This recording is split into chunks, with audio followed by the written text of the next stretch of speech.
हैं। First canto Narad मुनि अपनी कथा बता रहे हैं व्यासदेव को, और चार भक्ति वेदांती के साथ उनका जो संबंध और उसके बाद जो उनका साक्षात्कार हुआ उसके बारे में बता रहे हैं। बहुत सुंदर प्रसंग चल रहा है। आइए कंटिन्यू करते हैं। तो हम लोग पढ़ेंगे अभी टेक्स्ट नंबर 29। तस्वैवं मे अनुरक्तस्य प्रसृतस्य हतैन स श्रद्धानस्य बालस्य दान्तस्यानुचरस्य च। पढ़िए।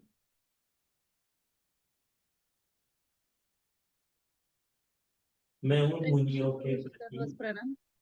या माता जी एक मिनट इधर, बाबू माने प्रूफ पढ़ रहे हैं, वो पढ़ेंगे फिर हाँ नेक्स्ट को पढ़ेंगे। पढ़िए। हाँ। मैं उन मुनियों के प्रति अत्यधिक आसक्त था। मेरे आचरण विनम्र था और उनकी सेवा के कारण मेरे सारे पाप विनिष्ट हो चुके थे। मेरे हृदय में उनके प्रति प्रबल श्रद्धा थी। मैंने इंद्रियों को वश में कर लिया था और मैं तन तथा मन से उनका दृढ़ता से अनुगमन करता रहता था। तात्पर्य: शुद्ध भक्त के पद तक उन्नत होने के इच्छुक व्यक्ति के लिए ये ही आवश्यक योग्यताएं हैं। ऐसे व्यक्ति को सदैव शुद्ध भक्तों के सानिध्य की खोज करनी चाहिए। उसे छद्मा। छद्म भक्ति से गुमराह नहीं होना चाहिए। स्वयं उसे भी शुद्ध भक्त से उपदेश ग्रहण करने के लिए सरल तथा विनम्र होना चाहिए। शुद्ध भक्त पूर्ण रूप से भगवान की शरण में रहता है। वह भगवान को ही परम स्वामी तथा अन्यों को उनके सेवक रूप में जानता है। केवल शुद्ध भक्तों की संगति से ही लौकिक संगति से संचित होने वाले समग्र पापों से छूटा जा सकता है। नवदीक्षित भक्त को शुद्ध भक्त की श्रद्धा पूर्वक सेवा करनी चाहिए। ऐसे अत्यंत आज्ञाकारी उसे उसे अत्यंत आज्ञाकारी होना चाहिए और उपदेशों का दृढ़ता पूर्वक पालन करना चाहिए। ये लक्षण है उस भक्त के जो इसी जीवन में सफलता प्राप्त करने के लिए दृढ़ प्रतिज्ञा। प्रतिज्ञा है। या थैंक यू। तो देखिए बहुत अच्छा श्लोक है ये है। तो नारद मुनि बता रहे हैं यहाँ पर, मैं उन मुनियों के प्रति अत्यधिक आसक्त था, अटैचमेंट टू डिवोटीज, और मेरा आचरण विनम्र था और उनकी सेवा के कारण मेरे सारे पाप विनष्ट हो चुके थे। मेरे हृदय में उनके प्रति प्रबल श्रद्धा थी।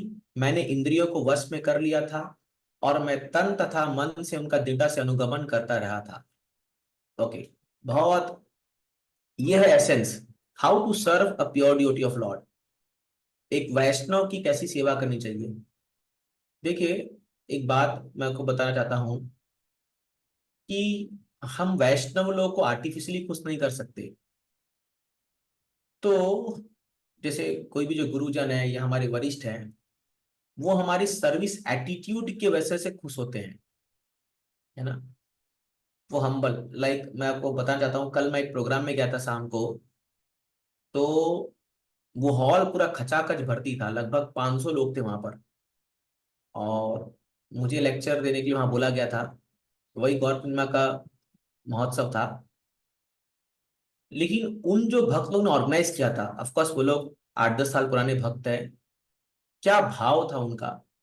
तो ना अभिषेक होने के बाद भगवान का, फिर मेरा ऑलमोस्ट 40-45 मिनट्स मैंने क्लास दिया।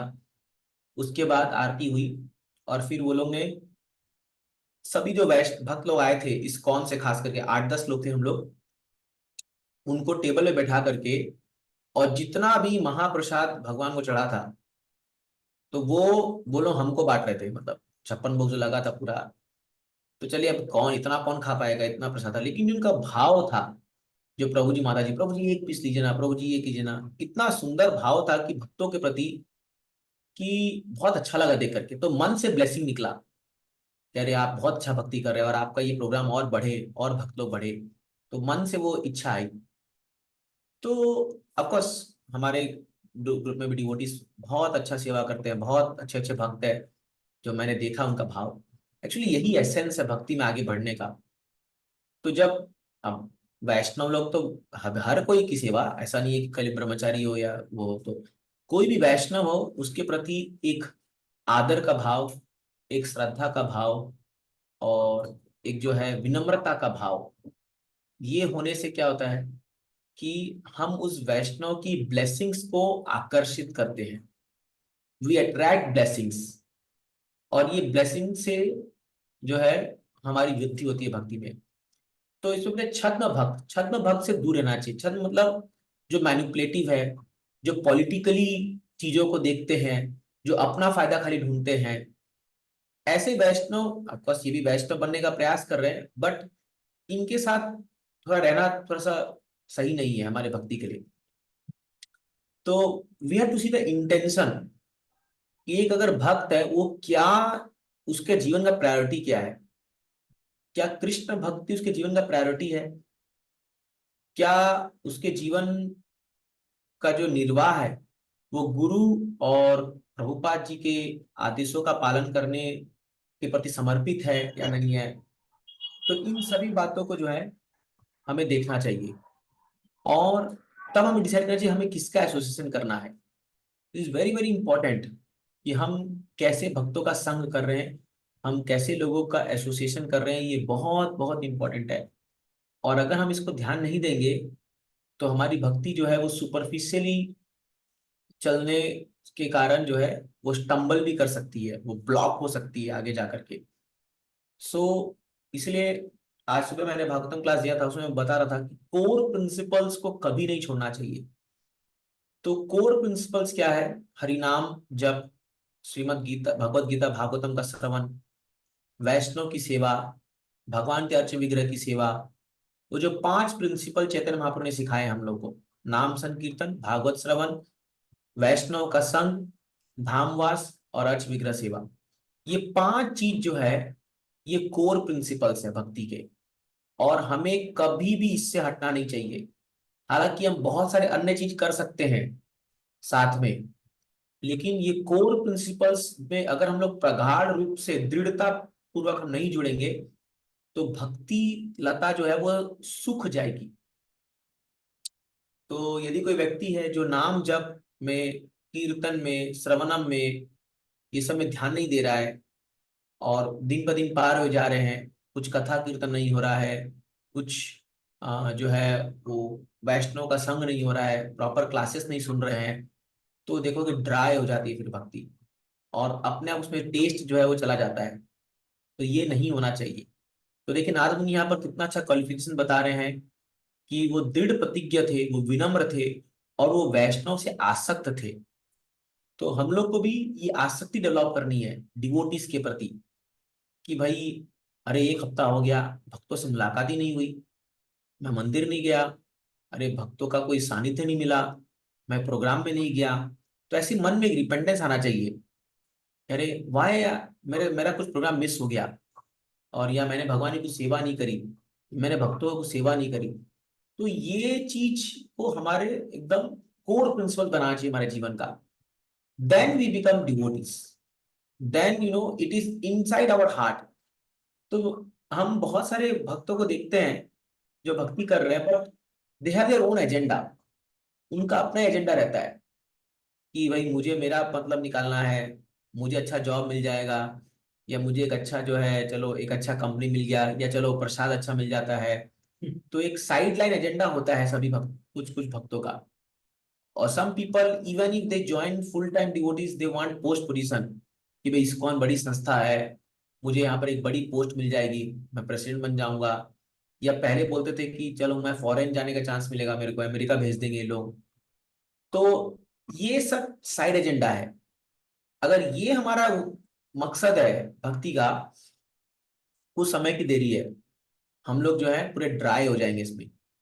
But our real thing why we are practicing bhakti is to Krishna bhakti, Krishna प्रेम को हृदय में उजागर करने के लिए हम भक्ति कर रहे हैं। ये बहुत क्लियर होना चाहिए हमारा गोल क्या है। अगर वो गोल क्लियर नहीं है, उसको बार बार पढ़िए, बार बार समझिए, उसको क्लियर कीजिए, what is my goal, why am I doing भक्ति।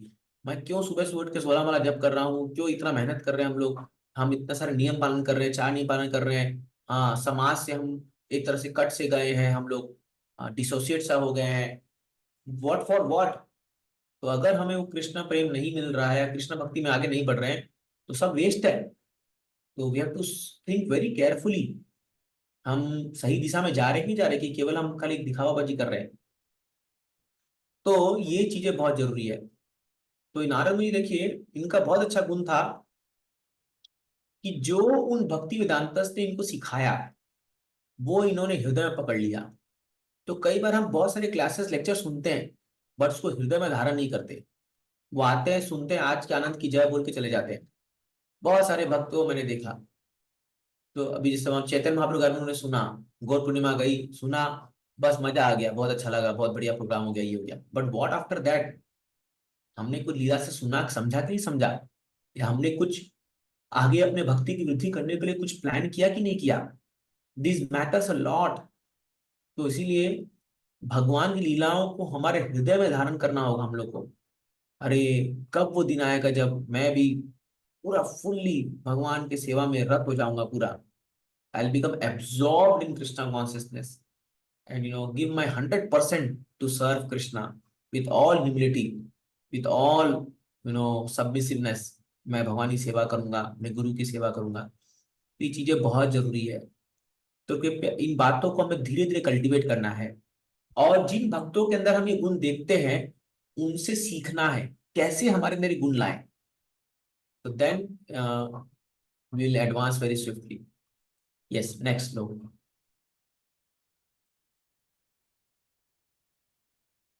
Yes, next. ज्ञानम गुह्यतमं यत् साक्षात् भगवतोदितम् अन्ववोचम गमिष्यन्त कृपया दीनवत्सला। क्या माता जी पढ़िए।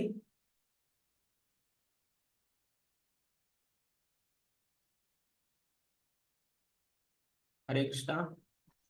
हरे कृष्णा प्रभु जी। हाँ, पढ़िए। दीन जनों पर अत्यंत दयालु उन भक्ति वेदांतों ने जाते समय मुझे उस बृहत्तम विषय का उपदेश, जिसका उपदेश स्वयं भगवान देते हैं। तात्पर्य बाय इसी भक्ति वेदांत स्वामी जी। विशुद्ध वेदांती या भक्ति वेदांत अपने अनुयायी को स्वयं भगवान के उपदेशों के मुताबिक ही उपदेश देता है। भगवान ने भगवत गीता में तथा अन्य सारे शास्त्रों में निश्चित रूप से ये उपदेश दिया है कि लोग उन्हीं का अनुगमन करें। भगवान प्रत्येक वस्तु के सृष्टा, पालक तथा नीचे करो। संहारक है। हम्म। सारा दृश्य जगत उनकी इच्छा के बल पर अवस्थित है, और जब उनकी इच्छा से सारा खेल समाप्त हो जाता है तब वे अपनी सारी साज सामग्री समेत अपने दिव्य धाम में बने रहते हैं। सृष्टि के पूर्व वे अपने इसी दिव्य धाम में थे और प्रलय के बाद भी वहीं बने ही रहेंगे। अतएव वे सूचित प्राणियों में से एक नहीं है, वे दिव्य हैं। भगवत गीता में भगवान कहते हैं कि अर्जुन को दिए गए उपदेश के भी बहुत पहले उन्होंने यही उपदेश सूर्यदेव को दिया था। क्योंकि बीच में यह श्रृंखला टूट गई थी और यह उपदेश गलत तरीके से उपयोग में लाया जाने लगा था, अतः वही उपदेश अर्जुन को फिर से दिया गया, क्योंकि वह उनका परम भक्त एवं मित्र था। अतएव भगवान का उपदेश भक्तों के अतिरिक्त अन्य कोई नहीं समझ सकता। भगवान के दिव्य रूप का कोई अनुमान न होने के कारण निर्विशेषवाद भगवान के इस बृहत्तम संदेश को नहीं समझ पाते। यहाँ यहाँ पर बृहत्तम शब्द अत्यंत महत्वपूर्ण है, क्योंकि भक्ति का ज्ञान निर्गुण ब्रह्म के ज्ञान से बढ़कर है। ज्ञानम का अर्थ होता है सामान्य ज्ञान या ज्ञान की कोई शाखा। यही ज्ञान विकसित होते हुए निर्गुण ब्रह्म के ज्ञान तक पहुंच जाता है। इसके ऊपर जब इसमें कुछ कुछ भक्ति मिल जाती है तो यह परमात्मा का ज्ञान या सर्वव्यापी भगवान का ज्ञान बन जाता है। यह अत्यंत बृहत्तम है, किंतु यदि यह ज्ञान शुद्ध भक्ति में सेवा में परिणत परिणत हो जाता है और दिव्य ज्ञान का गृह अंश प्राप्त हो जाता है तो यह गृहतम ज्ञान कहलाता है। भगवान ने ब्रह्मा, अर्जुन, उद्धव इत्यादि को यह गृहतम ज्ञान प्रदान किया। Hare Krishna. Yes, thank you. तो बता रहे हैं कि वो गुह्यतम ज्ञान जो है, वो ज्ञान हमें ये भक्ति वेदांता से जाते जाते मुझे प्रदान कर गए। तो गुह्य ज्ञान है, गुह्यतर ज्ञान है, गुह्यतम ज्ञान है। 3 ज्ञान के बारे में बताया गया है, प्रपंच चातुर्य में बता रहे हैं। गुह्य मीन्स कॉन्फिडेंशियल, गुह्यतर मीन्स मोर कॉन्फिडेंशियल, एंड गुह्यतम मीन्स मोस्ट कॉन्फिडेंशियल। तो अगर आप भगवद गीता में भी देखोगे तो 18वें अध्याय में भगवान अर्जुन को ये तीनों ज्ञान के बारे में बताते हैं। तो गुह्य ज्ञान है ब्रह्मन, इम्पर्सनल ब्रह्मन, ब्रह्म ज्योति के बारे में जो ज्ञान है वो है गुह्य ज्ञान। जैसे सर्व खल इदम ब्रह्मन, सब कुछ ब्रह्मन है, सब कुछ भगवान की सृष्टि से हुआ है, ये गुह्य ज्ञान है। गुह्यतर ज्ञान है परमात्मा का ज्ञान। तो जैसे हम जितना भी नॉलेज इस संसार में लेते हैं कोई भी चीज के बारे में, वो ब्रह्मन के अंदर ही आता है, तो उसको हम गुह्य ज्ञान कह सकते हैं। गुह्यतर ज्ञान जो है वो है जब हम भगवान के परमात्मा स्वरूप, जो वो लोकलाइज परमात्मा हमारे हृदय में है, जब उनके बारे में हम समझते हैं, वो है गुह्य तर ज्ञान। और गुह्य तम ज्ञान जो है वो है भगवान की शुद्ध भक्ति। भगवान तो ब्रह्मेति परमात्मेति भगवान इति शब्दते।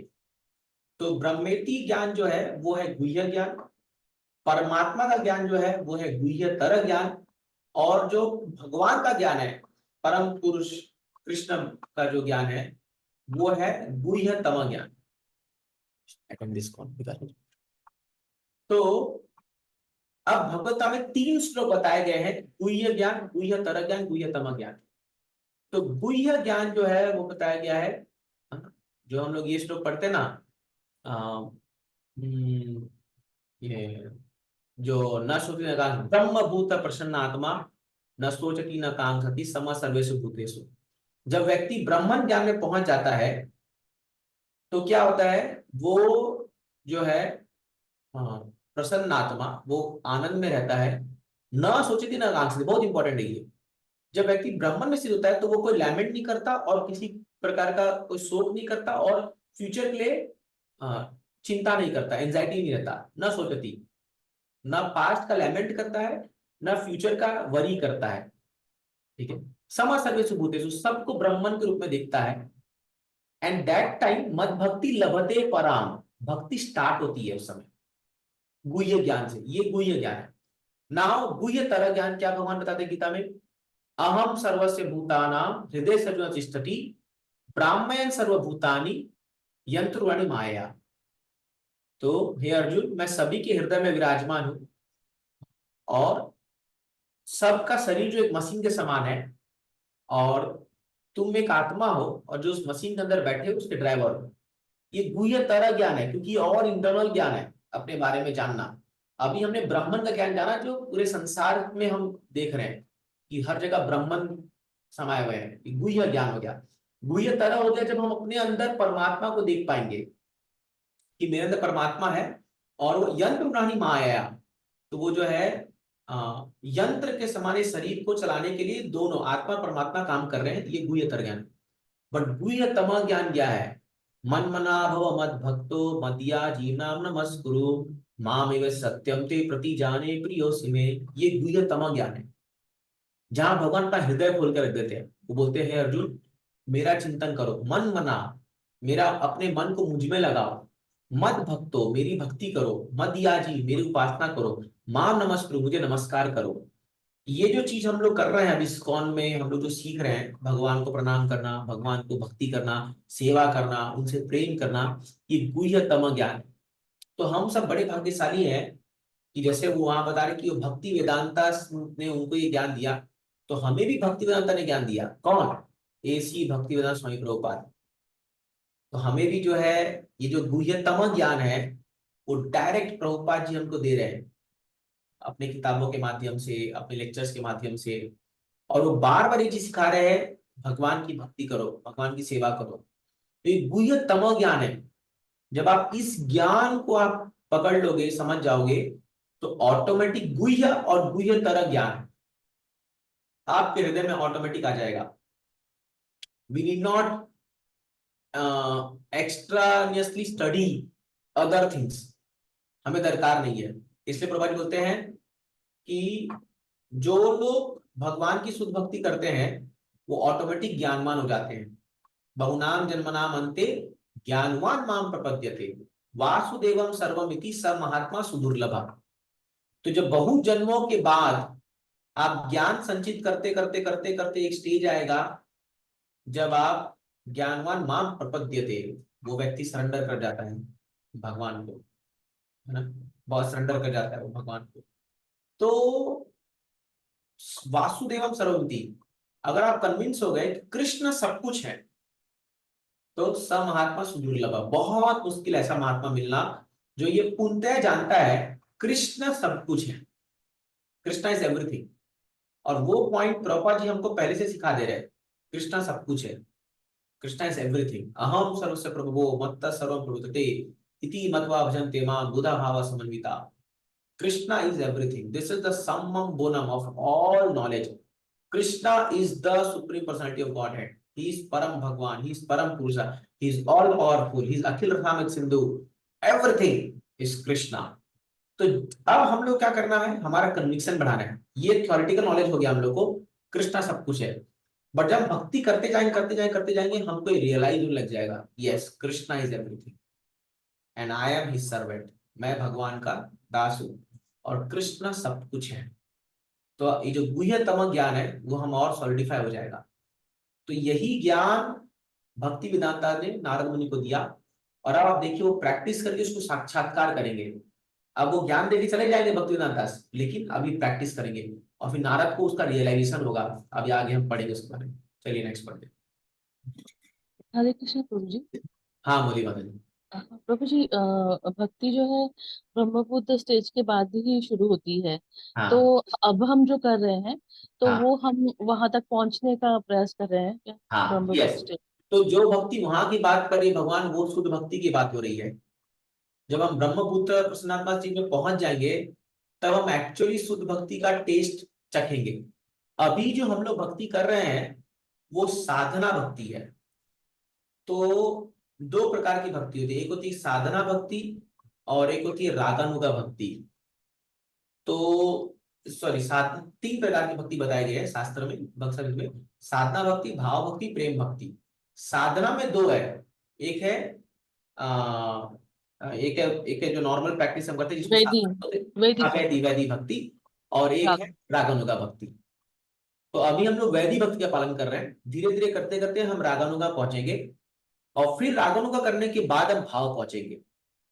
तो जो भक्ति की वहां भगवान बात कर रहे हैं वो रागानुगा के आगे वाला स्टेज की बात कर रहे हैं। भाव भक्ति में व्यक्ति प्रवेश प्रवेश कर जाएगा वो नॉलेज होने के बाद। बट प्रभा जी बताते हैं कि अगर आप ऑलरेडी हम पे भक्ति कर रहे हैं, जो प्रभा जी हमें सिस्टम दिए हैं, तो that is like prem bhakti we are doing but we are impure now. हम अभी शुद्ध भक्ति नहीं कर पा रहे क्योंकि हमारा हृदय अभी शुद्ध नहीं हुआ है। बट ये करते करते ऑटोमेटिक जो है, इसलिए हमारा साधना और साधन एक ही है, साध्य। हमारा गोल भी वही है और हम वही चीज प्रैक्टिस कर रहे हैं, समझ रहे ना। तो वही हम नाम जप कर रहे हैं, लेकिन हमें शुद्ध तरीके से नाम जप करना है। तो ये करते करते ऑटोमेटिक उसके अंदर ज्ञान समाया हुआ है, वो ऑटोमेटिक अपने आप अपने हमारे अंदर आ जाएगा, हमको रियलाइज हो जाएगा। हम जो कर रहे हैं अभी वो हमको रियलाइज हो जाएगा, अरे ये तो मैं प्योर शुद्ध भक्ति है, ये रियलाइज हो जाएगा। तो इसीलिए अभी जो हम लोग है वैदिक भक्ति का पालन कर रहे हैं गुरु के निर्देशन में। जितना स्ट्रांगली इसको प्रैक्टिस करेंगे उतना जल्दी हम लोग एडवांस करेंगे रागानुगा और भाव भक्ति की ओर। समझे? ठीक है प्रभु जी, हरे कृष्ण। Okay, text 31। येन वाहं भगवतो वासुदेवस्य वेधस मायानुभावम् इदं येन गच्छन्ति तत्पदम्। यस, स्क्रॉल करो।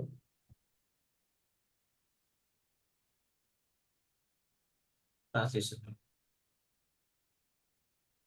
हाँ नीचे 31। यस यस, बस हाँ हरे पढ़िए। कृष्ण प्रभु जी। हाँ उस गुह्य ज्ञान से मैं संपूर्ण पदार्थों के सृष्टा, पालक तथा संहार करता भग, भगवान श्री कृष्ण की शक्ति के प्रभाव को ठीक ठीक समझ सका। उसे जान लेने पर कोई भी मनुष्य उनके पास लौटकर उनसे साक्षात भेंट कर सकता है। हाँ, एक मिनट, देखिए जो बता रहा था, देखिए उस गुह्य ज्ञान से मैं संपूर्ण पदार्थ को सृष्टा मीन्स क्रिएटर, पालक मीन्स मेंटेनर, और संहारकर्ता मीन्स डिस्ट्रॉयर, कृष्ण की शक्ति के प्रभाव को समझ सका। तो जब तक आप वो नॉलेज रिसीव नहीं करेंगे, आप समझ नहीं पाएंगे कैसे भगवान सृष्टि कर रहे हैं, पालन कर रहे हैं और संहार कर रहे हैं। और उसको जानने के बाद क्या होगा, कोई भी उन तक पहुंच सकता है और साक्षात भेंट कर सकता है, मतलब फेस टू फेस कृष्ण को देख सकता है केवल एक ज्ञान प्राप्त करने से। तो ये भक्तिमय ज्ञान है। ये ज्ञान ज्ञान योग की बात नहीं कर रहे यहाँ पर, ये भक्तिमय ज्ञान है। पढ़िए तात्पर्य। तात्पर्य, कोई भी मनुष्य भक्तिमय सेवा द्वारा ये गुह्यतम ज्ञान से यह सफलता पूर्वक जान सकता है कि सरलता पूर्वक माता जी, सरलता पूर्वक। सरलता पूर्वक जान सकता है कि भगवान की विभिन्न शक्तियां किस प्रकार से कार्य करती है। शक्ति के एक अंश से भौतिक जगत का प्राकट्य होता है, दूसरे उच्चतर अंश से आध्यात्मिक जगत वैकुंठ प्रकट होता है। इन दोनों की मध्यवर्ती शक्ति जीवों को प्रकट करती है, जो उपयुक्त शक्तियों में से किसी एक की सेवा करते हैं। भौतिक शक्ति को सेवा में लगे जीव अपने अस्तित्व तथा सुख के लिए कठोर संघर्ष करते हैं, जो उनके समक्ष मोह भ्रम के रूप में प्रस्तुत होते हैं। किंतु जो आध्यात्मिक शक्ति में रहते हैं, उन्हें सनातन जीवन, पूर्ण ज्ञान तथा अविरत आनंद में भगवान की प्रत्यक्ष सेवा प्रदान की जाती है।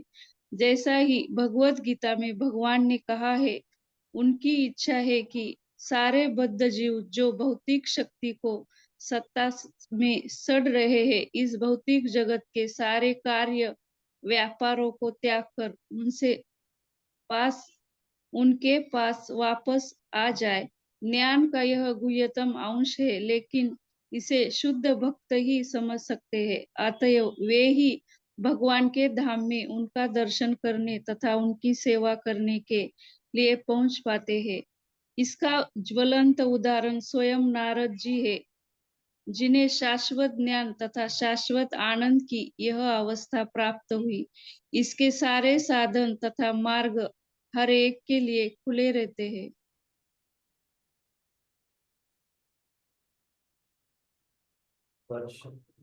बसरते बसते कि वह श्री नारद मुनि के चरण चिन्हों का अनुगमन करने के लिए राजी हो जाते हैं। श्रुति के अनुसार परमेश्वर की शक्तियां अनायास ही असीम है, और जैसे कि ऊपर कहा जा चुका है, वे तीन प्रमुख कोटियों में वर्णित हो गई है। हाँ, हरे कृष्ण। तो यहाँ जो तीन शक्ति की बात हो रही है वो है अंतरंगा शक्ति, बहिरंगा शक्ति और तटस्थ शक्ति। तो अंतरंगा शक्ति से भगवान के आध्यात्मिक धाम की संरचना होती है, बहिरंगा शक्ति से भौतिक धाम की संरचना होती है, और जो तटस्थ शक्ति है वो जीवात्मा की संरचना होती है। तो ये तीन शक्तियों के बारे में बताया गया है, और जीवात्मा जो है उसके पास चॉइस होता है कि वो अंतरंगा को चूज करे कि भौतिक शक्ति को चूज करे। तो अब जितने लोग भी भौतिक जगत को भोगने का प्रयास कर रहे हैं, वो बहिरंगा शक्ति के वश में आ रखे हैं। तो इसीलिए हम लोग को अंतरंगा शक्ति के में जाना है। भगवान गीता में कहते हैं दैवी प्रकृति। तो जब भगवान बताते हैं कि कैसे माया जो है वो, तो जब वो भौतिक माया की बात करते हैं तो क्या कौन सा श्लोक आता है, दैवेश गुणमयी मम माया दुरतया माँ में वह प्रपद्यन्ते माया मेतम कर देते हो। ये भगवान की भौतिक शक्ति जो है, बहिरंगा शक्ति का बता रहे हैं कि बहुत डिफिकल्ट है, दुरतया बहुत मुश्किल है इसको पार करना। बट जो लोग माँ में वह प्रपद्यन्ते, जो लोग मेरा शरणागत देते हैं, माया मेताम तरंती थे, माया को तर जाते हैं वो लोग। हाँ। और जब भगवान आध्यात्मिक शक्ति की बात करते हैं अंतरंगा शक्ति के लिए, तो कौन सा श्लोक आता है वो, चराचरम प्रकृति जो बोलते हैं ना, झाराधरणी का ये बात है कि मुझसे ही ये सब कुछ चलता है। मया दक्षिणा प्रकृति सुयते सचराचरम हेतुना ने कौनते जगत विपरिवर्तते। एक तो यह है, और एक ये, हाँ, महात्मानस्तु माम पार्थ दैवी प्रकृति आश्रितम भजन्ते अनन्य मनसो भूतातिं अव्ययम। महात्मानस्तु माम पार्थ, जो महात्मा होते हैं हे पार्थ, दैवी प्रकृति, देखो दोनों जगह प्रकृति है। उधर क्या बोलते हैं, दैवी सगुण मम माया दुरत्तया, वो बहिरंगा प्रकृति के बारे में बात बता रहे हैं, वो भी देवी है, वो भी भगवान की शक्ति है।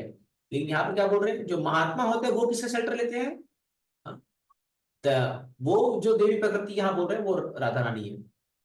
महात्मा माम पार्थ दैवी प्रकृति में आश्रिता।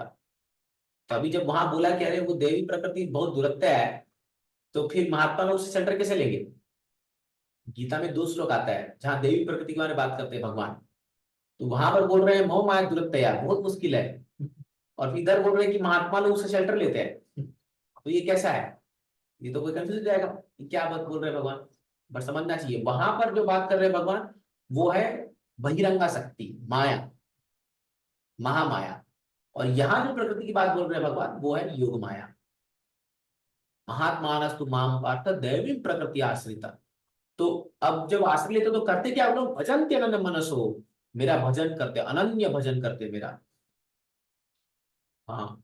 और भूतादि ज्ञाता वयम, वो जानते हैं मेरे मेरे बारे में, इसलिए वो मेरी शक्ति का आश्रय थे। तो हमारे पास हमेशा चॉइस है कि हम महामाया का शेल्टर ले कि हम योग माया का शेल्टर ले। तो जब हम भौतिक कार्यों में लिप्त हो जाते हैं वो हम महामाया का शेल्टर ले रहे हैं, आश्रय ले रहे हैं, जो कि दुरत्या है, जो कि बहुत हम लोग को परेशान करेगी। और जब हम भगवान का भजन करते हैं, उनका शरण लेते हैं, तो हम योग माया का शरण ले रहे हैं। तो हमने पास हमेशा चॉइस रहेगा लाइफ में, यू हैव टू चूज। इसलिए भगवान कोई भी चीज अपने ऊपर नहीं लेंगे, वो हमको चॉइस दे रखे, यू चूज, एंड जैसा चॉइस करेंगे वैसा रिजल्ट आएगा। तो this is very interesting to understand. ठीक है, चलिए नेक्स्ट पढ़ते हैं।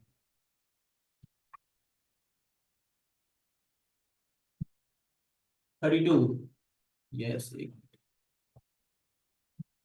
एतत् संसुचितं ब्रह्मन् तापत्रयचिकित्सितं यदीश्वरे भगवती कर्म ब्रह्मणि भावितम्।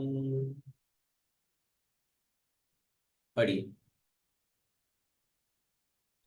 हरे कृष्णा प्रभु जी। हाँ पढ़िए। प्रभु जी हरे कृष्णा, मृत्युंजय बोल रहा हूँ। हाँ हाँ पढ़िए पढ़िए इसको हिंदी। नहीं मैं मुझे एक क्वेश्चन था। अच्छा हाँ बताइए। ये प्रीवियस श्लोक में जो आपने बताया कि भगवान बोलते हैं कि you choose your self, like आपको हाँ क्या चाहिए। हाँ तो हमें अपना चॉइस पे कंट्रोल कैसे करना होता है, क्योंकि कभी कभी होता है हमें कोई चीज़ पसंद नहीं होता है, लेकिन वो हमारा मन चॉइस कर लेता है उस चीज़ को। हाँ हमें पता होता है कि ये चीज़ हमारे लिए सही नहीं है, लेकिन हमारा मन उस चीज़ को चॉइस कर लेता है, तो उसको कैसे कंट्रोल करना होता है। करेक्ट, अच्छा क्वेश्चन है। देखिए हमारा चॉइस डिपेंड करता है हमारे एसोसिएशन के ऊपर। मैं आज ही एक बात से बता रहा था बात कि एक्चुअली अगर हम अभी जैसे अभी हम लोग इस सभा में बैठे हैं, हम ये भागवतम पढ़ रहे हैं, तो अभी आपके मन में because of this good association आप आराम से माया शक्ति को आप हटा सकते हो। जैसे मान लीजिए अभी सडनली आपके सामने कोई गंदा फोटो या तस्वीर आ गया, आप तुरंत उसको हटा दोगे, क्योंकि अभी आप ऐसे सभा में बैठे हो जहां पर आपका स्पिरिचुअल पोटेंसी बहुत हाई लेवल पर है, क्योंकि यहाँ बहुत सारे भक्त लोग हैं और भागवतम चर्चा हो रही है, तो ये माहौल बहुत स्पिरिचुअली सरचार्ज है। अभी भले ऑनलाइन है लेकिन स्पिरिचुअली आपका माइंड अभी सरचार्ज है, क्योंकि हम भागवतम चर्चा हो रही है और ये हो रही है। बट क्या होगा अभी से ये खत्म हो जाएगा, फिर हम लोग अपने अपने रूम में जाएंगे, लेटे करेंगे, तो फिर क्या है, हम अगर गलत चीज एसोसिएट करने लग जाएंगे या भौतिकवादी लोगों के सब पीछे बैठेंगे, तो वो एसोसिएशन हमें माया को चूज करने का हमें चांस दे देगा। जैसे हम देखते हैं यहाँ कुछ यूथ लोग आते हैं हमारे साथ भक्ति करते हैं, तो जब वो यहाँ रहते हैं तो आराम से वो लोग जो है हर चीज भक्ति में चूज करते हैं वो लोग, क्योंकि वो माहौल ऐसा सरचार्ज है भक्ति से। जैसे ही मंदिर से बाहर गए और अपने भौतिक फ्रेंड से वो मिलते हैं, तो फिर उनके मन में मूवी देखने की इच्छा, चल यार घूमने चलेंगे, चलना, पैसा कमाना है, ये करना है, वो करना है, बहुत सारी ऐसी इच्छाएं लग जाएगी। Our choice is determined by our association, what we are associating with. तो इसीलिए आपको बार बार अच्छे एसोसिएशन से अपने चॉइस को स्ट्रेंथन करना होगा कि हम माया को रिजेक्ट कर पाए। तो इसीलिए अगर हम अच्छे से प्रभुपाद जी की किताबें पढ़ते हैं, प्रभुपाद जी के लेक्चर सुनते हैं, आप एक प्रभुपाद जी के लेक्चर सुनिए आधा घंटा दिन में, और आप देखिए आपका माइंड इतना स्ट्रांग हो जाएगा कि आप इजीली माया को रिजेक्ट कर पाएंगे। Otherwise we can't reject it, क्योंकि हमारे माइंड में माया जो है बहुत अनंत काल से बैठी पड़ी है। इतना जल्दी सफाई नहीं होगा। अभी हम लग गए प्रोसेस में, but it is very difficult, not easy. इतने साल, इतने जन्म हमने माया को चूज किया है, तभी तो ये हमको ह्यूमन बॉडी मिला है ये वाला। तो इतना, तो अब हमारा बाय डिफॉल्ट सिस्टम बने। जैसे गूगल में आप अगर एक चीज को टाइप कर दो, एक लेटर को, मान लो एक वर्ड को, तो वो गूगल इसको नोटिफाई कर लेता है। ये आदमी अगर मान लो कुछ लेटर टाइप कर, तो ये वही वर्ड आपको दिखा देता है सामने। आप देखते हो, फट से वर्ड आ जाता है वो। कुछ भी आप टाइप करो बार बार, उसको पता है कि ये वही बार बार ढूंढते रहता है ये चीजें, है ना। तो वो बाय डिफॉल्ट सिस्टम है। वैसे ही हमारा माइंड का सिस्टम भी है। हम बार बार चीज चूज करते तो माया को पता है ये आदमी वही चूज करेगा, तो इसीलिए माया उस चीज को सामने ला कर रख देती है। तो if our spiritual intake is not very high, या हम उस स्पिरिचुअल प्रवाह में नहीं चल रहे हैं, तो लाइकलीहुड है कि हम लोग माया को बहुत इजीली चूज कर लेंगे। We will easily choose maya, and we get carried away by that thing. तो चॉइस जो है वो डिटरमाइन होता है by our association, what are we associating with constantly. तो अगर हम एक स्पिरिचुअल मूवमेंट में है, स्पिरिचुअल, तो उसमें जो अपना संग है उसको बहुत स्ट्रांग बनाइए, और हमारा गोल जो है वो स्पिरिचुअल होना चाहिए, है ना। अगर आप कोई मेटेरियल गोल लेकर के आगे बढ़ रहे स्पिरिचुअल लाइफ में, तो आपके चॉइसेस बहुत गलत आएंगे। Like for example I tell you, जैसे अभी अगर हम लोग टेम्पल में ही हैं, तो अभी टेम्पल में हमारे पास बहुत सारी सुविधाएं हैं जहां पर हम सेवा कर सकते हैं। हम लोग भगवान का दर्शन कर सकते हैं, भागवतम पढ़ सकते हैं, कीर्तन कर सकते हैं, कोई तो रोका नहीं है। लेकिन अगर हम मान लो हम लोग उस सब को छोड़ करके हम फालतू कामों में लगे हुए हैं, टाइम वेस्ट कर रहे हैं, प्रजल्पा कर रहे हैं, दूसरों की बुराई कर रहे हैं, तो हम मूर्ख हैं एक्चुअली। हमको अपॉर्चुनिटी सब चीज की दी गई है, बट हम सब चीज को छोड़ करके हम लोग गलत समय जाके बैठ रहे हैं। और हम लोग, like I have seen many devotees, कि जो लोग कभी भी पॉजिटिव चर्चा नहीं करते हैं, हमेशा नेगेटिव चर्चा करते हैं, और वो माहौल को खुद तो दूषित बनते ही हैं, दूसरों को भी दूषित बना देते हैं। तो they have nothing positive to give to others, और क्योंकि उनके मन में वो दूषित है, वो हर जगह फैलाते रहते हैं जा जा करके, और वो खुद भक्ति नहीं करना चाहते अच्छे से, और दूसरों को भी नहीं करने देना चाहते। तो मैंने देखा है कि जैसे अगर मान लो हम कोई ज्यादा सेवा कर रहे हैं, तो कई लोग हम लोग को बोलते हैं कि इतना क्या करने का तुमको दरकार है, इतना क्यों तुम जिम्मेदारी ले रहे हो, इतना क्या तुमको पड़ा है, जो होगा होगा, पड़े रहने दो, मंदिर का जो होना है होता है, होने दो। So they are not in the fiery spirit, and they don't want others to be that fiery spirit. ऐसे लोग से दूर हो जाना चाहिए। तो we have to keep distance from such people who are not inspiring us to do bhakti nicely. तो अगर कोई हमारे भक्ति को ठीक से हमें इंस्पायर नहीं कर रहा है, उनसे दूर हो जाइए। उसमें कोई दोष नहीं लगने वाला, भले ही वो सो कॉल्ड ड्यूटी क्यों ना हो। बिकॉज मुझे एक लाइफ का चांस मिला है, I will not waste it. बार बार मेरे को थोड़ी मौका मिलेगा ये वाला। इतना अच्छा प्रभुपाद जी का शेल्टर, इतना अच्छा, like specially for my me Brahmachari life, और भक्तों का संग, और इतने अच्छे डीटीज, इतना हरिनाम, ये सब, ये मौका गया तो गया ये लाइफ। फिर मैं कब ढूंढता रहूंगा, कहाँ मिलेगा मेरे को ये चीजें। तो आई कांट वेस्ट इट। इसलिए I will not care for such people who will discourage me my bhakti. और ऐसे बहुत लोग मिलेंगे आपको, बहुत लोग, चाहे वो हमारे रिलेटिव्स हो, चाहे वो सो कॉल्ड फ्रेंड्स हो, चाहे इवन वो सो कॉल्ड हमारे डिवोटी फ्रेंड्स हो। ऐसे बहुत लोग मिलेंगे जो डिस्करेज करेंगे, क्योंकि वो खुद नहीं चाहते। तो मिजरी लव्स कंपनी, वो खुद नहीं चाहते तो दूसरों को भी नहीं करने देना चाहते वो। ऐसे लोग से दूर भागिए, या ऊपर ही बस हाय हेलो कीजिए। Don't associate with such people. We have to associate with fiery people, जिनके अंदर वो जोश है कुछ करने का, और जो लोग एकदम वे आगे बढ़ रहे हैं भक्ति की ओर और भगवताम की ओर, उनको देख करके हमें आगे बढ़ना चाहिए। अरे see this people, we have seen in ISKCON though so many great youth, like if you see guru Maharaj only, तो इतना इंस्पिरेशन है। अभी आपको मैं क्या बताऊं, like see for example Jayapratap Goswami Maharaj, अभी आज उनका अभी हॉस्पिटल में एडमिट है वो महाराज, दिल्ली में। उनका हर दिन हेल्थ अपडेट आता है, और आप यकीन नहीं मानेंगे वो वहाँ हॉस्पिटल में बैठ करके वो फुटप्रिंट जो चैतन्य महाप्रभु का इंस्टॉल कर रहे हैं वो via video conferencing, can you imagine. और अभी 10 तारीख को इनिशिएशन देने वाले हैं वृंदावन में, देख रहे अभी उसका क्या सिचुएशन है, नहीं है। क्या व्यक्ति है, मानना पड़ेगा मतलब। अभी हम लोग को थोड़ा बुखार हो जाता है, ये हो जाता है तो 2 दिन के लिए आराम देवे, कुछ मीटिंग नहीं, कुछ अपॉइंटमेंट नहीं, कुछ नहीं, नहीं। But see their commitment, see their service attitude, my God, this is beyond imagination.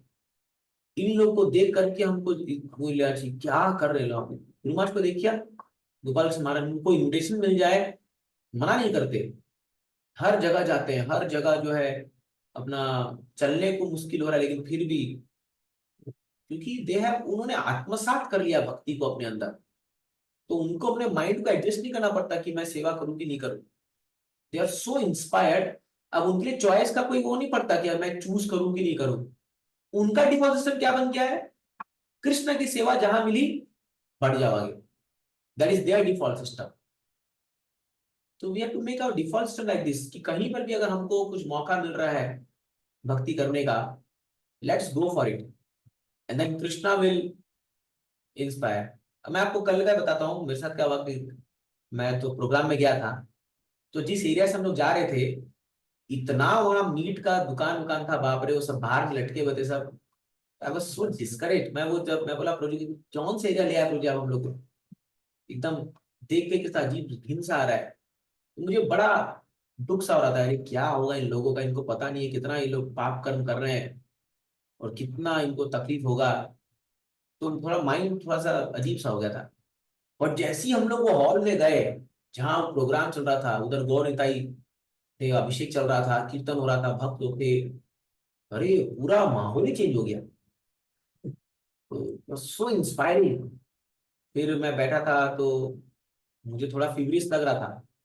मैं मैंने तो बोला कि दवाई ला के रखो मेरे, कहीं पता चला अभी यही बीमार पड़ जाऊंगा तो मुश्किल हो जाएगा। तो वो टैबलेट में मंगा के रखा। पर आप यकीन नहीं करेंगे, जब मैंने लेक्चर स्टार्ट किया तो एक ऐसी एनर्जी आ गई मेरे अंदर कि नेक्स्ट 45 मिनट्स में नॉन स्टॉप बोला। और सब लोग को मैं पूरा पूरा वो पूरा क्राउड 500 लोग बैठे हुए थे वहां पर, एंड इतना मेरे को इंस्पिरेशन आ गया कि फिर मुझे दवाई की दरकार ही नहीं पड़ी। रात भर मैं ऐसे ही आके आराम से सो गया, कोई टेंशन नहीं हुआ। तो एक स्पिरिचुअल एनर्जी जो जनरेट हुई वहां पर, I could feel that presence of that energy, so high, so nice it was. तो मैं महसूस कर पाया वहां का एसोसिएशन की वजह से ऐसा हो गया। तो मैं आते बोला था प्रभु देखो अभी कितना डिप्रेस लग रहा था, ये सब हम लोग रोड से आ रहे थे सब, बट कैसे चेंज हो गया सब कुछ एक अचानक से। तो हम लोग को ऐसे फायरी एसोसिएशन में घुस जाना चाहिए जाकर के, again and again, again and again, again and again. तो क्या होगा, जो डिप्रेसिव चीजें हमारे जीवन में है, जो नेगेटिविटी है, वो अपने आप रिमूव हो जाएगी। Just plunge into that fiery association, कूद जाओ उसमें जाकर के। जहां पर भी ऐसे हरि कथा हो रही है, हरि चर्चा हो रही है, जोरदार कीर्तन चल रहा है, कुछ भगवान की जबरदस्त सेवा हो रही है, घुल जाओ उसके अंदर, जस्ट सी देन क्या होता है फिर। It has great potency. तो ये मैं फील कर पाया। So this is how we have to choose all the time this fiery potency, fiery energy. तो वो हमारे फिर बाय डिफॉल्ट सिस्टम में बैठ जाएगा, करते करते करते करते फिर आपको डर नहीं लगेगा, फिर आप आपका सिस्टम उसको एक्सेप्ट कर लेगा कि this is only my choice. ठीक है, आगे बढ़ते हैं, एक और श्लोक पढ़ेंगे। थैंक यू प्रभु जी। हरि बोल। यस, इसका हाँ, इसका हमने श्लोक पढ़ लिया था, पढ़िए अनुवाद। हे ब्राह्मण व्यासदेव, विद्वानों द्वारा यह निश्चित हुआ है कि समस्त कष्टों तथा दुखों के उपचार का सर्वोत्तम उपाय यह है कि अपने सारे कर्मों को भगवान श्री कृष्ण की सेवा में समर्पित कर दिया जाए। तात्पर्य, श्री नारद मुनि ने स्वयं यह अनुभव किया है कि मोक्ष का मार्ग खोलने या जीवन के समस्त कष्टों से छूट पाने के लिए सबसे सहज तथा व्यावहारिक उपाय यह है कि सही तथा प्रामाणिक स्रोत से भगवान की दिव्य लीलाओं का विनित भाव से श्रवण किया जाए। यह उपचार की एकमात्र औषधि विधि है। यह सारा भौतिक जगत कष्टों से भरा है। मूर्ख लोगों ने अपने शुद्र मस्तिष्कों के बल पर शरीर तथा मन से संबंधित एवं अन्य जीवों के संदर्भ में प्राकृतिक विपदाओं से संबंधित 3 प्रकार के कष्टों को दूर करने के अनेक उपचार ढूंढ निकाले हैं। सारा संसार इन कष्टों से उबरने के लिए कठिन संघर्ष कर रहा है, किंतु लोग यह नहीं जानते कि भगवान की अनुमति के बिना न तो किसी योजना से न ही किसी उपचार विधि से वंचित शांति एवं उपशमन लाया जा सकता है। यदि भगवान की स्वीकृति न हो तो औषधि उपचार द्वारा रोगी को स्वस्थ करने का प्रयास व्यर्थ होगा। यदि भगवान की स्वीकृति ना हो तो नदी या समुद्र को नाव द्वारा पार करना कोई उपचार नहीं है। हमें यह निश्चित रूप से ज्ञात होना चाहिए कि भगवान ही परम स्वीकृति दाता है।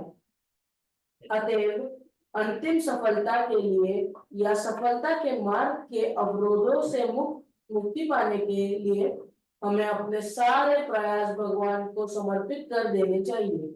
भगवान सर्वव्यापी, सर्वशक्तिमान तथा सर्वज्ञ है। वे समस्त अच्छे या बुरे फलों के चरम स्वीकृति दाता है। अतएव हमें चाहिए कि हम अपने सारे कर्म भगवान की कृपा को समर्पित करें और उन्हें ही निर्गुण ब्रह्म, अंतर्यामी परमात्मा या पूर्ण पुरुषोत्तम भगवान के रूप में स्वीकारें। फिर चाहे हम जो भी हो, हमें प्रत्येक वस्तु भगवान की सेवा में समर्पित करनी चाहिए। यदि कोई विद्वान, विज्ञानी, दार्शनिक, कवि इत्यादि है तो उसे चाहिए कि भगवान की श्रेष्ठता स्थापित करने के लिए अपना ज्ञान का उपयोग करें। जीवन के प्रत्येक क्षेत्र में भगवान की शक्ति का अध्ययन करने का प्रयास करो, न तो उनका बहिष्कार करो और न ही अल्प ज्ञान संग्रह करके उनके समान बनने या उनके स्थान ग्रहण करने का प्रयास करो। यदि कोई प्रशासक, राजनीतिज्ञ, योद्धा इत्यादि है तो उसे चाहिए कि राजधर्मता में भगवान की सर्वश्रेष्ठता स्थापित करने का यत्न करे। उसे चाहिए कि श्री अर्जुन की भांति भगवान के लिए युद्ध करे।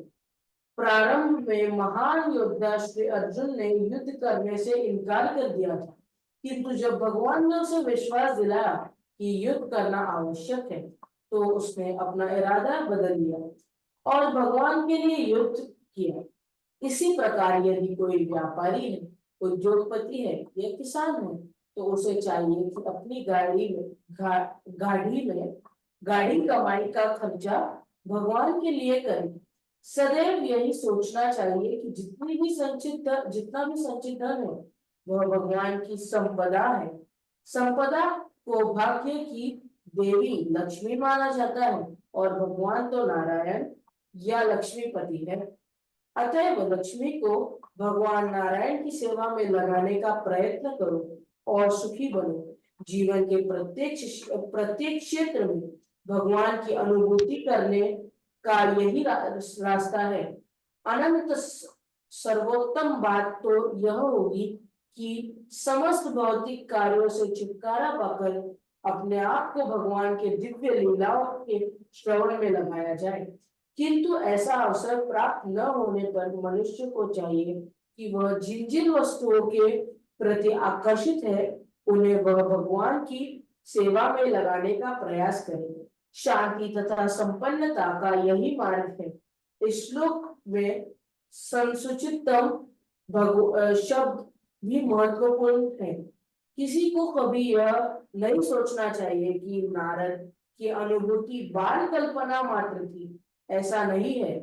इसकी अनुभूति कुशल तथा प्रकांड विद्वानों ने की है और सुचितम शब्द का यही असली आशय है। यस, तो यहाँ बताया गया समसुचितम का मतलब है सभी विद्वानों ने मिल करके निष्कर्ष पर आए हैं कि भगवान जो भी कार्य हम कर रहे हैं उसको भगवान को समर्पित कर दिया जाए। ये जीवन की सर्वोत्तम उपाधि है या स्थिति है, उपलब्धि है।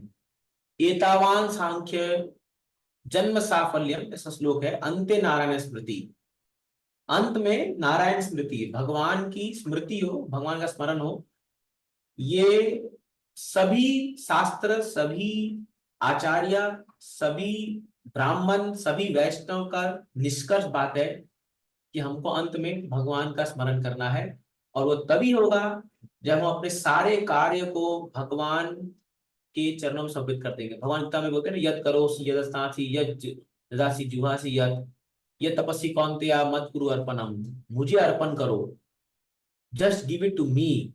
अपना श्रम, अपनी मेहनत या अपना कमाया हुआ धन, अपना फल जो भी है, we have to use in Krishna service. How to do it वो आपके ऊपर है, आप उसको दिमाग लगाइए कैसे आप कर सकते हैं उसको। बट प्रयास कीजिए मन में ये कि भगवान मानस देहो गेहो जो किछु मोर, अर्पिलो तुआ पदे नंद किशोर। जो भी मेरा कुछ है नंद किशोर, सब कुछ आपका है। और इस भाव से जब हम आगे बढ़ेंगे तो आप देखोगे धीरे धीरे कि भक्ति की भावना है अपने मन के अंदर और प्रगाढ़ होते जाएगी। तो जो बुद्धि हमारे अंदर है उसको लगाइए सेवा में। जैसे हम मंदिर में कुछ सेवा हम एक्सेप्ट कर सकते हैं, टेम्पल में प्रचार कर सकते हैं, कुछ जो भी हमारे स्किल्स है वो हम कर सकते हैं। मैनेजमेंट स्किल्स है तो कुछ डिपार्टमेंट ले लो टेम्पल में, या कुछ चीज तो पकड़िए, कुछ तो सेवा करिए। किसी का आर्ट का स्किल है तो कुछ ड्राइंग कीजिए भगवान के लिए। किसी का सोशल मीडिया का स्किल है उसमें आप कुछ कीजिए। वीडियो बनाने की स्किल है, वीडियो बनाइए। लेक्चर देने का स्किल है, लेक्चर दीजिए। कीर्तन करने का स्किल है, कीर्तन कीजिए। कुकिंग का स्किल है, कुकिंग कीजिए भगवान के लिए। हजार चीज है जो हम कर सकते हैं भगवान के लिए। बट कृष्ण के लिए कुछ करना होगा। जो हमारा श्रम है, जो हमारे अंदर कैपेबिलिटी भगवान ने दी है, let us utilise in Krishna service. That is the perfection of life. वो ही पूर्णता है जीवन की। और ये बात ही 100% सच है, क्योंकि ये शास्त्र की बात है। भगवान खुद कह रहे हैं, शुद्ध भक्त नारद मुनि कह रहे हैं, भागवतम इसको कह रहा है। तो फिर क्यों इस पे संशय करना? Let's do it, just do it. Nike का टैगलाइन है, जस्ट डू इट। तो इन मूर्खों को पता नहीं what to do. Just do it but what to do. तो यहाँ पर जो है नारद मुनि बता रहे हैं कि क्या करना चाहिए। तो हमारा फिलोसफी कितना क्लियर, आप देखिए कितना स्पष्ट है। So easy, so nice. खाली अपने माइंड को एडजस्ट करना हम लोग को। Just make Krishna centre and do everything for Krishna. आप देखोगे अपने आप सब चीज मैनिफेस्ट होता जाएगा अपने आप। सच ए ब्यूटीफुल प्रोसेस। कितना बढ़िया भगवान ने हम लोग को दे दिया है। एवरीथिंग इज सेट, प्रॉपर्टी सब सेट करके गए हैं। क्या करना है आपको, क्या बोलना है, कैसे प्रचार करना है, क्या सिखाना है, सब कुछ दिया हुआ है। खाली पढ़ो, बुक से फॉलो करो, पढ़ो फॉलो करो, दैट्स इट। लाइफ सक्सेसफुल हो जाएगा। इतना क्लियर तो मेरे को लगता कहीं और बताया गया होगा। कोई भी धर्म में बाकी जाके देख लो, इतना कंफ्यूजन है कि आप क्या करें। हाँ, जैसे अभी उस दिन हम लोग जा रहे थे यहाँ पर, तो एक ग्रुप ऑफ पीपल एक क्रॉस को पकड़ के चल रहे थे। तो एक पूरा क्रॉस था बड़ा सारा, और उसको रोड में से घसीटते हुए पकड़ चल रहे। वो बेचारा इतना उसके दबा हुआ था उस क्रॉस के उसमें, मतलब उसके भार से। तो मैं वही बोल रहा था डिवोटीज को, बोला देखो ये लोग बोलते हैं कि भगवान का कोई रूप नहीं होता, भगवान का फॉर्म नहीं होता, तो क्या दरकार है इनको क्रॉस पकड़ के चलने की? रोड में दिखा रहे सबको कि क्रॉस क्रॉस, हाँ वो एक प्लस साइन लेके चल रहे हैं। तो very unclear what we are doing. आप जाके पूछिए उनसे फिलोसफी। वो अगर आप थोड़ा भगवत गीता पढ़ लेंगे, आप किसी भी धर्म के व्यक्ति को सामने बैठा दो, वो हार जाएगा आपसे, 2 मिनट में हार जाएगा वो। क्योंकि कुछ क्लियर नहीं है करना क्या है, वो खाली बस एक समझ रहे हैं, वो बाकी लोग फॉलो कर रहे हैं तो हमको भी करना है, तो इट्स लाइक दैट, तो चीजें बहुत अनक्लियर है बाकी धर्मों में, बाकी चीजों में, क्योंकि वो सनातन धर्म का ऑफशूट है, वो कोई फुल नॉलेज नहीं है, वो पूर्ण ज्ञान नहीं है।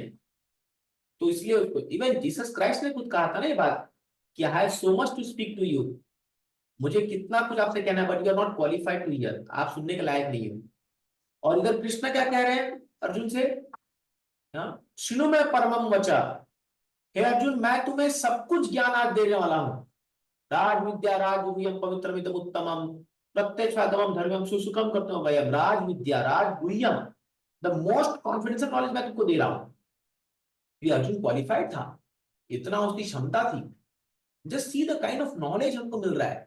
बट बड़ा दुर्भाग्य है भारत में कि लोग उसको तो समझ नहीं पा रहे, किधर किधर भाग रहे हैं।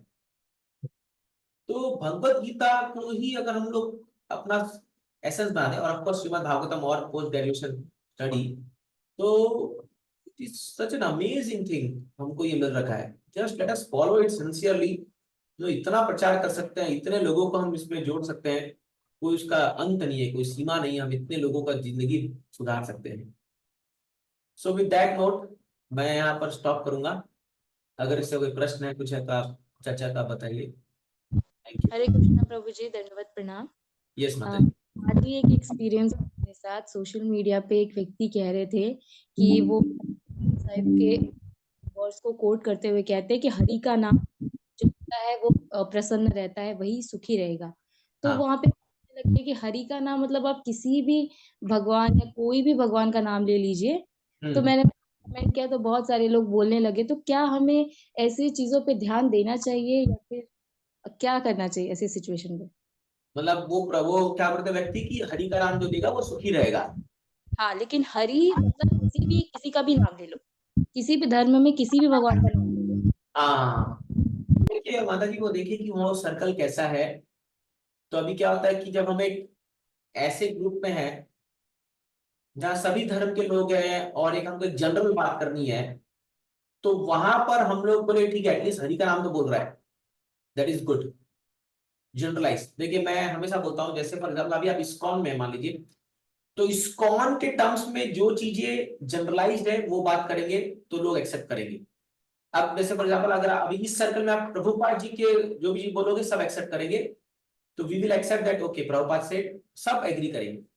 बट अभी मान लो आप किसी हिंदू समाज में गए हो और वहां पर इस्कॉन से भी लोग आए हैं, स्वामीनारायण से भी लोग आए हैं, वहां पर ईशा फाउंडेशन से भी लोग आए हैं, ब्रह्म कुमारी से भी लोग आए हैं, और वहां पर आप बोलोगे Prabhupada said like this, Prabhupada ji ने ऐसा कहा और यही सत्य है, लोग नहीं मानेंगे, क्योंकि आपके नजर में प्रभुपाद जी जो उनके वाक्य वेद वाक्य, क्योंकि आपको कन्विंस्ड हो, बट बाकी लोग नहीं है। तो वहां पर वो क्या से बोलना पड़ेगा, Bhagavad Gita, Gita says like this, तो सब लोग मानेंगे अरे हाँ भाई गीता से। तो जहां पर जो चीज कॉमन फोरम है वहां उसी चीज से बात करनी चाहिए। तो इसलिए इवन प्रभुपाद जी भी आप देखोगे कई जगह पे कहे, जब वेस्टर्न में गए तो प्रभुपाद जी सेम कहे, you accept any God no problem but follow the God's laws. Prabhupada ji कई बार कहा कि जीसस जो कह रहे हैं कमांडमेंट कह रहे हैं उसको फॉलो करो, बट प्रभुपाद डजंट। और कई जगह पे जो Prabhupada ji was very strongly no, whatever Krishna says that has to be followed, follow Bhagavad Gita. तो वो डिपेंड करता है किस सर्कल में आप बात कर रहे हैं। तो नहीं तो आप कितना ही वहां डंका बजा के बोल लीजिए, लोग नहीं मानेंगे आपकी बात। अगर आप बोलेंगे नहीं ओनली हरे कृष्ण मंत्र टू चैंट, तो वहां माहौल गड़बड़ा जाएगा। तो इसलिए एक प्रचारक को अपने प्रेजेंस ऑफ माइंड से वहां करना चाहिए, but that doesn't mean that कि हम इतना डायल्यूट कर दें कि कोई बोले अपना नाम जप करो तो भी आपको भगवत प्राप्ति हो जाएगी। That is not philosophy. तो वो फिलोसफी से इनलाइन होना चाहिए। इतना डायल्यूट मत कर दीजिए कि कोई कुछ भी बोले आप मान लो, हाँ रावण बड़ा महान हीरो था, आप बोले अरे अरे अभी माहौल गड़बड़ाएगा नहीं, तो बोल के रावण को हीरो बोल रहे हैं, हाँ बहुत अच्छी बात है, थैंक बहुत अच्छा बोला। अरे वहां उसका मुंह तोड़ना चाहिए, how Ravana was hero tell me, तब आप समझ रहे हैं। तो फिलोसफी इनलाइन है, बट जनरलाइज प्रिंसिपल बोला जा रहा है, तो we have to accept that point, okay चलेगा, बिकॉज लोग एक्सेप्ट नहीं करेंगे। तो आप समझ रहे मैं क्या कह रहा हूँ। जी प्रभु जी। So with intelligence you have to preach, that's the मैं बोलती हूँ। ओके, कुछ बोले थे आप, बोलो। प्रभु जी, आपने बोला कि अर्जुन को कृष्णा ने राजगुह्य ज्ञान बताया, एंड जीसस सेड दैट कि तुम लोग क्वालिफाई नहीं हो, तो बट अर्जुन वाज क्वालिफाइड, इसलिए भगवान ने बताया। एंड वी हैव गीता कि उसमें सारा जो भी लिखा है दैट इज भगवान ने जो अर्जुन को बताया। सो हम लोग क्वालिफाइड है उसको पढ़ने के लिए। हाँ, तो अभी भगवान बोलते हैं ना, राज विद्या राज गुह्यम, तो ये गुह्य क्या है, और भगवान भी क्या बोलते हैं, भक्त्या माम जानाति। तो ये गुह्य ज्ञान की चाबी क्या है, भक्ति। तो जो भी व्यक्ति गीता पढ़ेगा और प्रॉपर भक्ति फॉलो कर रहा है, फिर भगवान ने तद्विधि प्रणिपातेन परिप्रश्न सेवया, और प्रॉपर गुरु को फॉलो कर रहा है, तो ये गुह्य ज्ञान उस सामने खुल जाएगा। ये सीक्रेट है। अब ये सीक्रेट जो है ये बंद है वो तिजोरी में, और उस तिजोरी की चाबी क्या है, शुद्ध भक्ति। तो जो भक्ति करेगा और गीता पढ़ेगा उसके सामने खुलने लगेगा। बट जिसके हृदय में भक्ति नहीं है और वो खाली नॉलेज के लिए गीता पढ़ेगा, तो उसके सामने एक ज्ञान खुलेगा नहीं। समझ रहे ना? तो जीसस ने जो उनको ज्ञान दिया वो तो उतना में उसको लटका दी सूली पर। तो थोड़ा सा ज्ञान दिया, उतना में ही सोची क्या किया उनका हाल। अगर पूरा करते तो क्या होता। तो इसलिए क्या है कि to see the kind of level of knowledge भी है। अब बस किसी कृष्ण में मत बोल देना ये चीजें, बहुत गड़बड़ बात हो जाएगी।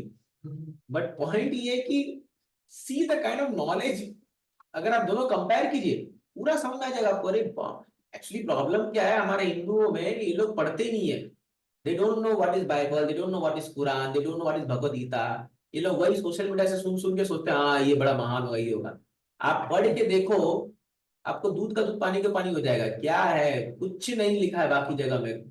ऐसे जो स्टोरी टेल्स हम लोग बोलते थे बचपन में, वैसे सब कहानियां बोल बोल के सब प्रोपागेंडा है। But read Bhagavat Gita nicely, thoroughly, देखिए उसमें क्या नॉलेज है। एक बार वो नॉलेज आप पकड़ लिए, आपका कॉन्सेप्ट क्लियर हो गया, नथिंग इट। आप किसी व्यक्ति सामने बैठिए। अभी मैं गया था सुबह डॉक्टर के पास, एक जस्ट बता रहा हूँ, अगर मुंशी प्रभु यहाँ पर है तो उनके क्लिनिक में, तो एक डॉक्टर मुझे देख करके बोला आप आइए बैठिए थोड़ा। तो मुझे बात करने लगे थोड़ा देरी में, तो मैं थोड़ा स्पिरिचुअल बातें किया, वो इतना इंटरेस्टेड हो गए। वो बोले आप जो बात बोल रहे हैं वो मतलब ये अल्टीमेट बात है, ये सच है, ये सच है। हालांकि हम फॉलो नहीं कर पा रहे हैं लेकिन ये सच्चाई है। मतलब सच्चाई है क्योंकि कृष्णा बोल रहे हैं बात, मैं थोड़ी बोल रहा हूँ। तो वॉट एवर कृष्णा स्पीकिंग, जैसे हमारे सुनील सिंह उस दिन क्लास में बहुत अच्छा बात बोल रहे थे परसों संडे में, कि आप क्या बोल रहे हैं मैं क्या बोल रहा हूँ वो डिफर कर सकता है, बट कृष्णा जो बोल रहा है वो एब्सोल्यूट है। और कृष्णा जो भी बोलते हैं वो थ्रू आउट वैलिड है वो, क्योंकि ब्रह्म वाक्य है ना, वो कहीं पर भी लागू होगा। इसलिए गीता को प्रभुपाद चाहते थे वर्बैटिम हो जाना चाहिए आपको। इसलिए मैं बार बार गीता के श्लोक बोलते रहता हूँ अपने क्लासेस में, सब भी बोलते रहिए, बार बार पढ़ते रहिए, उसको याद कर लीजिए पूरा गीता के कुछ इंपॉर्टेंट श्लोकास को आपके मुंह पे होना चाहिए। कुछ ही बोले फट ले श्लोक कोट करना चाहिए। एटलीस्ट गीता हमको थोड़ा पता होना चाहिए, गीता में कहां पर क्या लिखा है, क्या फिलोसॉफी है, थॉरोली पढ़ना चाहिए उसको। तब आपको कोई हरा नहीं पाएगा फिलोसॉफी में, नॉट पॉसिबल। ठीक है, fine, so will stop here. मैं रिक्वेस्ट करूंगा अपने कोर टीम से कि अगर 5 मिनट वो रुक